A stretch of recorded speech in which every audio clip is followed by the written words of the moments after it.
Everyone, আসসালামু আলাইকুম। কেমন আছো তোমরা সবাই?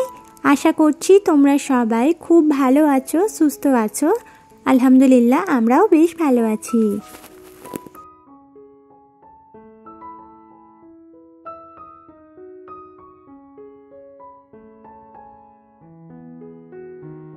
তো আজকের হচ্ছে বুধবার, আর এখন ঘড়িতে বাজছে এই 8টা থেকে 8:30টার মতো। বুধবার মানে তো উঠতে দেরি হবে, কারণ আজকের না আমার হাজবেন্ডের ছুটি। সেটা অনেকেই হয়তো জানো, আমার হাজবেন্ডের সপ্তাহের একদিন বুধবার নাগাদ ছুটি।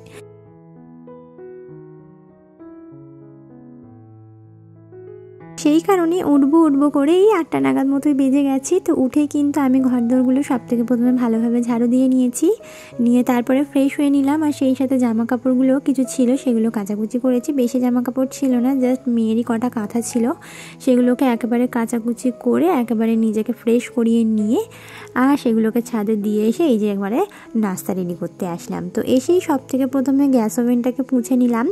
আসলে সারা রাত তো গ্যাস ওভেনটা এমনিই থাকে, এর মধ্যে না যেহেতু এখন শীত পড়ে গেছে, দেখছি এখন হালকা হালকা সেই শীত পড়লে কেমন একটা হিম হিম ভাব হয় না, তো সেরকম একটা কুয়াশা টাইপসের ভাব হয়ে যায়। আর এমনিতেও সকালবেলাটা যখনই আমি রান্না করতে প্রথম আসি বা ঢুকি, তখন কিন্তু অবশ্যই গ্যাস ওভেনটা ক্লিন করে নেওয়ার চেষ্টা করি, কারণ সারা রাত এমনিই থাকে, এর মধ্যে কি যাতায়াত করে না করে সেটা তো আর আমরা দেখতে পাই না।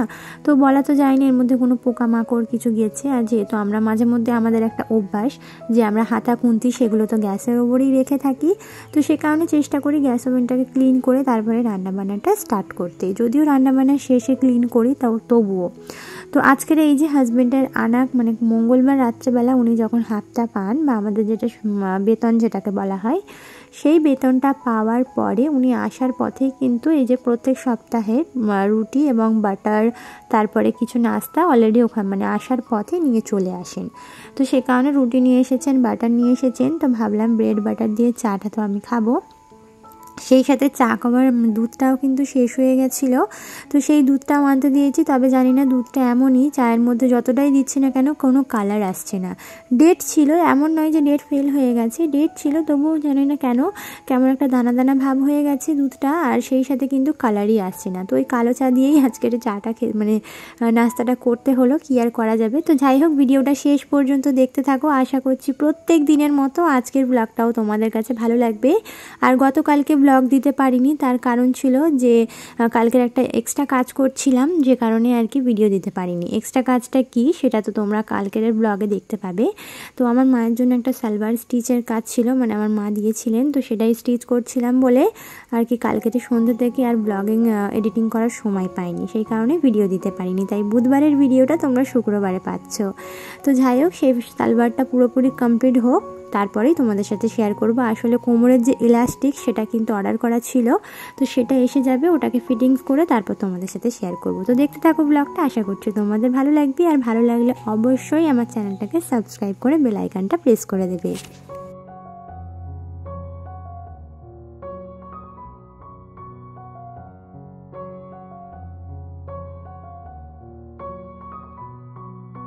তো উনি যেহেতু এখনও ওঠেননি, তাই অল্প করেই এখন ব্রেড আমি সেঁকে নিয়েছি। অল্প করে বলতে 5টা সেঁকেছি, মেয়েকে একটা দেবো, মেয়েও আবার এখন করে রুটি খেতে চাই। আসলে দেখতেই পেলে যখন আমি রুটিটা সেঁকছিলাম তখন কিন্তু ও এসে মানে ও আমার সঙ্গে উঠে পড়েছে, তো ও কিন্তু খুব বিরক্ত করছিল। তো ওকে আমি দিয়ে দিলাম, হাফ দিলাম, ও শুধুই খাচ্ছিল, জেদ করছিল বলে দিয়েছি। তারপরে এই যে বাটার দিয়ে দেওয়ার পর ওকে কিন্তু দেবো, এমনিতেই খেয়ে নেবে, এমন নয় যে ওকে চা দিয়ে দেবো, চা দিয়ে তো একদমই নয়, জাস্ট এমনি ব্রেড শাঁকার মধ্যে যদি একটু বাটার লাগিয়ে দিই ও কিন্তু খেয়ে নেয়, অসুবিধা হয় না। তবে এই যে সাইডের যে কালো ভাবটা থাকে ওটা কিন্তু খেতে চাই না, ওগুলো শক্ত হয়, তো ও যে মিডিলের পোর্শনটা ওটাই খায়, কোনো অসুবিধা হয় না। তো ওকে যদি দুধ দিয়ে দিই তাহলে ও খাবে না, ও শুধুই খেতে ভালোবাসে। আসলে বাটারটা থাকে তো ওটা চেটে চেটে খাবে, একটু ভালো লাগে খেতে, ওই জন্য। তো যাই হোক, এই যে তোমরা দেখো দুধটা কেন জানি না কেমন একটা মানে কোনো কালারই আসছে না, আমি যতই দিচ্ছি ততই যেন কালো, ততই দিচ্ছি ততই কালো।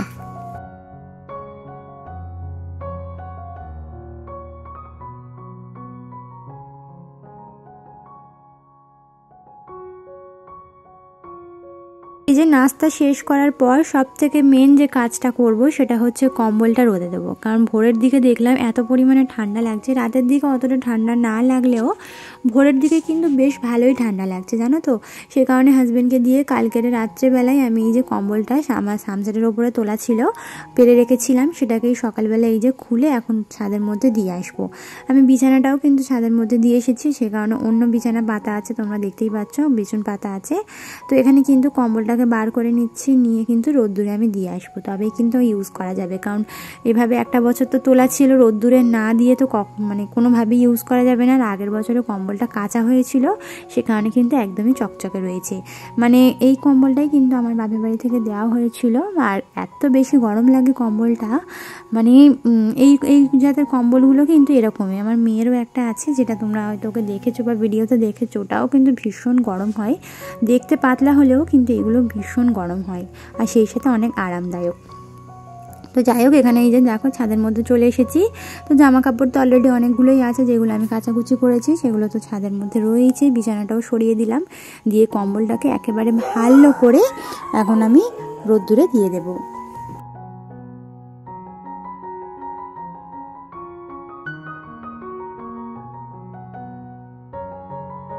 তো এই যে এবারে চলে আসলাম রান্নার দিকে, যেহেতু এখন মেয়ে আবার ওর পাপার কাছে চলে গেছে, হাজব্যান্ডের কাছে আবার মেয়েকে দিয়ে এসেছে। দিয়ে এসে সবথেকে প্রথম ভাবলাম রান্নাটাকে শেষ করে নিই। তো এই যে উনি কালকে রাতে আসার পথে গরুর মাংসটাও নিয়ে এসেছিলেন, চটার বাজার থেকে কিনে আনেন।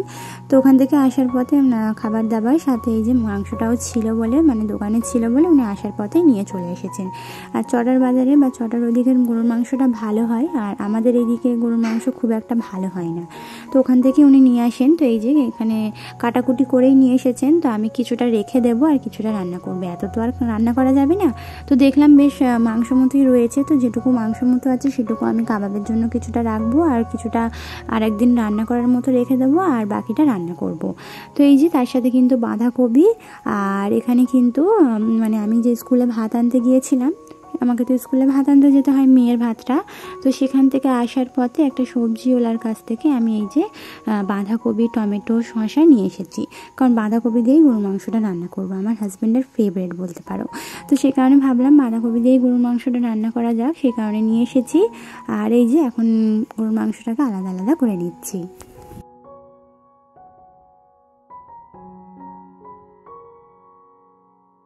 আমি দেখলাম, মানে আমি যে জিনিসটা ফলো করে থাকি আমার সংসারে একটু সেভিংস করার জন্য, বা বলতে পারো একটু বাঁচানোর জন্য, বা একটু বুদ্ধি করে সংসারটা চালানোর জন্য, সেটা হচ্ছে যতটুকু প্রয়োজন ততটুকু রান্না করা।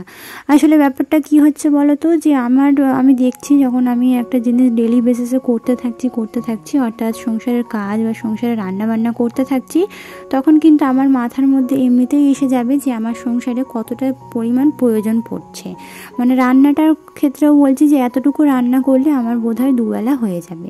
তো এই হিসাবে আমরা প্রত্যেক গৃহিণীরাই কিন্তু একটা আন্দাজ করে নিতে পারি, যত দিন যায় তত কিন্তু আমরা গৃহিণীরা একটা দক্ষ হয়ে যাই, যে আমাদের সংসারে যে মানুষটা কতটা পরিমাণে খেতে পারে, আমি কতটা পরিমাণে খেতে পারি, কতটা পরিমাণে রান্না করলে দুবেলা হয়ে যাবে, সেই জিনিসটা কিন্তু আমাদের একটা আন্দাজ হয়ে যায়। তো সেই আন্দাজ করেই কিন্তু আমি সবসময় চেষ্টা করি রান্নাবান্নাটা করতে, যাতে এক্সট্রা জিনিস বেঁচে না যায়, আর সেই জিনিসটা ফেলে দিতে বা নষ্ট যাতে না হয়। কারণ সংসারের সেভিংস বা উন্নতি তুমি তখনই করতে পারবে যখন তুমি সংসারের অপচয়টা কমাতে পারবে। যতদিন না পর্যন্ত তুমি তোমার সংসারের অপচয়টা কমাতে পারছো, ততদিন পর্যন্ত তুমি কিন্তু কখনোই তোমার সংসারের উন্নতি করতে পারবে না। তো এই জিনিসটা সবসময় ফলো করতে হবে। এবারে হয়তো অনেকেই বলবে যে হ্যাঁ অনেক জিনিস বেঁচে যায়, হ্যাঁ মাঝে মধ্যে হতেই পারে, সেটা আমার ক্ষেত্রেও হয়। হয়তো মাঝে মধ্যে হয়তো শরীরটা খারাপ বা কোনো কারণে হয়তো একটু বেশি রান্না করেই ফেললাম, বেঁচে গেল, সেটা আলাদা ব্যাপার। তবে প্রত্যেক দিন ক্ষেত্রে কিন্তু একই জিনিস হওয়া একদমই ঠিক নয়। মানে প্রত্যেক দিনই তোমার খাবার দাবার বেঁচে যাচ্ছে, অপচয় হচ্ছে, ফেলে দিচ্ছ, এটা কিন্তু কখনোই সংসারে উন্নতি করতে পারে না বা উন্নতি ঘটাতে পারে না।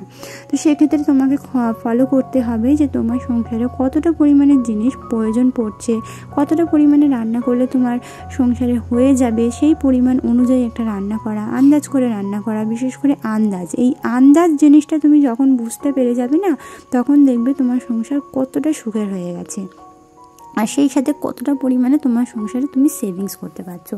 যেমন সারা সপ্তাহে তোমার কোন জিনিসটা কতটুকু পরিমাণে লাগবে, সেই আন্দাজটা যদি তুমি করে নিতে পারো, তাহলে দেখবে তোমার সংসারে কিন্তু তুমি অনেকটা টাকাই আলাদাভাবে বাঁচিয়ে ফেলতে পেরেছো। মানে যেমন ধরো তোমার সারা সপ্তাহে হয়তো তোমার আমি একটা এক্সাম্পল দিচ্ছি যে 500 পরিমাণে তোমার সারা সপ্তাহে চিনি লাগে, ঠিক আছে। আবার কোনো সপ্তাহে কি হয় দেখবে সেই 500 থেকেও কিন্তু 100 পরিমাণ বেঁচে যায়, এরকম হয় না? বা হয়তো কোনো সময় দেখলে 500 চিনিতেও হলো না, আমার আরও বেশি লাগবে, কারণ হয়তো মাঝে মধ্যে হয়তো হতেই পারে বাড়িতে গেস্ট এসে গেল। তো সেক্ষেত্রে যেটা করবো, ওই যে 100 পরিমাণ চিনিটা যখন তোমার দেখবে বেঁচে যাবে, সেটাকে সেভ করে নেওয়ার চেষ্টা করবে বা আলাদা রেখে দেওয়ার চেষ্টা করবে, বা চেষ্টা করবে যে সেই 100 পরিমাণ ধরো এই সপ্তাহে আমার বেঁচে গেল, তার পরের সপ্তাহে 400 গ্রাম কিনতে। তাহলে কি হবে, ওই যে 100 গ্রামের টাকাটা তুমি কিন্তু সরিয়ে রাখতে পারবে, যেটা তুমি প্রয়োজনে কাজে লাগাতে পারবে। তো আমি এই নিয়মটাই ফলো করি আর এইভাবেই চলি বলেই হয়তো আমার যতটুকু আমার প্রয়োজন পড়ে আমি ততটুকু হিসেবে চালাতে পারি আমার সংসার জীবনে। আলহামদুলিল্লাহ কোনো রকমের কোনো কষ্টটা নেই। যে হ্যাঁ, আমার যদি কোনো প্রয়োজন পড়ে, কোনো ডাক্তারের দিক থেকে বলো, ওষুধের দিক থেকে বলো, আল্লাহর রহমতে আমি একটা এক্সাম্পল দিচ্ছি, আমার কোনো অসুবিধা হয় না, কারণ আমি কিন্তু টাকা সবসময় সেভিংস করার চেষ্টা করি।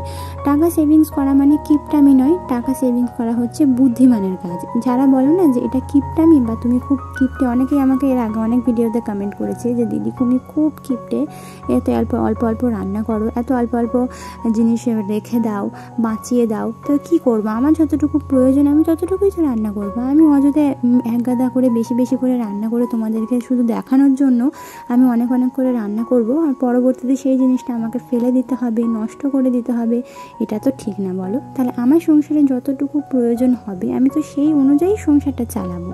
আর আমার এই যে ভিডিও করার সবথেকে মূল সেটা হচ্ছে আমার ডেইলি লাইফস্টাইলটা তোমাদের সামনে তুলে ধরা, নাকি বিলাসবহুল জীবনযাপনটা তোমাদের সাথে শেয়ার করা। আমার তো কোনো বিলাসবহুল জীবন নেই যে তোমাদের সাথে শেয়ার করব। হ্যাঁ, একটা জিনিস বলতে পারি যে আল্লাহ পাক যদি আমাকে সামর্থ্য দেয় পরবর্তীতে ভবিষ্যতে কখনো যে আমি দাঁড়াতে পেরেছি বা আমি সফল হতে পেরেছি, বা আমাকে যদি এতটুকু আল্লাহ পাক সামর্থ্য দেয় যে আমি আমার জীবনটাকে বিলাসবহুল হিসেবে বা কিছু জিনিসপত্র দামি কিনে তোমাদের সাথে শেয়ার করতে পারি, তা নিশ্চয়ই করব। তবে এখন নয়, এখন যতটুকু সামর্থ্য আল্লাহ পাক আমাকে দিয়েছে, যেই হিসেবে আমি চলাফেরা করি, আমি কিন্তু তোমাদের সামনে সেটুকুই তুলে ধরার চেষ্টা করি। হ্যাঁ, এই যে রান্নাঘর করা, এটা কিন্তু আমার শখ ছিল, যেটা খুব সব গৃহিণীদেরই শখ থাকে। আমার ইচ্ছা ছিল যে রান্নাঘরটাকে সুন্দর করে করব, তারপর তোমাদের সঙ্গে শেয়ার করব সেখানে রান্না বান্না সব কিছু, যেটা আমি করছি। তো এইটাই বলতে চাই।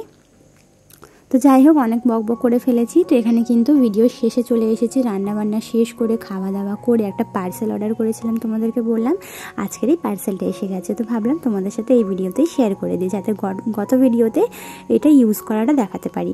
তো এখানে আমি একটা ইলাস্টিক অর্ডার করেছিলাম কোমরের জন্য, যেটা এখন সালোয়ার স্টিচের জন্য প্রত্যেক মেয়েরাই বা আমি নিজেও পার্সোনালি দেখছি খুব কমফোর্টেবল, জানো তো। আসলে ব্যাপারটা কি হয়েছে, আমি যে ঈদের সময় আগের বছর রোজার ঈদেতে সালোয়ারগুলো স্টিচ করিয়েছিলাম, তো সেখানেও কিন্তু আমার ওই যে পায়জামা বা সালোয়ারের যে কোমরে ইলাস্টিক দেওয়া ছিল, যেটা অনেক বেশি কমফোর্টেবল।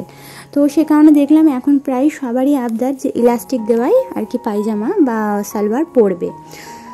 তো সেই কারণে আমি কি করলাম যে আমি অনলাইন থেকে অর্ডার করে নিলাম, কারণ আমার মা একটা আমাকে সালোয়ার স্টিচ করতে দিয়েছে, গততে আমার ভাবিও দেবে। তো সে কারণে ভাবলাম একটা অর্ডার করেই নেওয়া যাক, যেহেতু পরবর্তীতে করতে তো লাগবে, আমি যদি নিজেরও করি তাহলেও তো লাগবে, সেই কারণে এটা অর্ডার করেছি। তো এটার প্রাইস নিয়েছে 147 রুপিস, 147 টাকা। আর এতে কিন্তু 10 মিটারের মতো আছে, জানি না কতটা আছে, লেখা আছে 10 মিটার, তবে বলতে পারবো না, আমার এই বিষয়ে কোনো ধারণা নেই। তো যাই হোক, এখানে কিন্তু এই যে ইলাস্টিকটা দেখতে পাচ্ছ আমার ভীষণ পছন্দ হয়েছে, কারণ এটা কিন্তু সবথেকে প্রথম কথা খুব সুন্দর, যে খারাপ বলবো না, আমি দেখতে পাচ্ছি, কারণ আমার আগের যে প্যান্টে দেওয়া আছে এই ইলাস্টিকই দেওয়া আছে, আমি নিজেও দেখেছি। তো যাই হোক, ভীষণই ভালো লেগেছে আমার। তো তোমাদের কাছে কেমন লেগেছে, আর তোমরা যদি কেউ এই ইলাস্টিক অর্ডার করে থাকো বা কেউ নিয়ে থাকো বা ব্যবহার করে থাকো, আমাকে কিন্তু কমেন্ট করে জানাতে পারো, তাহলে আমারও একটা আন্দাজ হবে। তো যাই হোক, আজকের কিন্তু অনেক বকবক করে ফেলেছি ভিডিওতে, তো তোমরা একটু ক্ষমা সুন্দর দৃষ্টিতে দেখো, একটু বকবকারিগুলো সহ্য করে নিও। তো যাই হোক, এটা দিয়ে ভিডিও শেষ করো।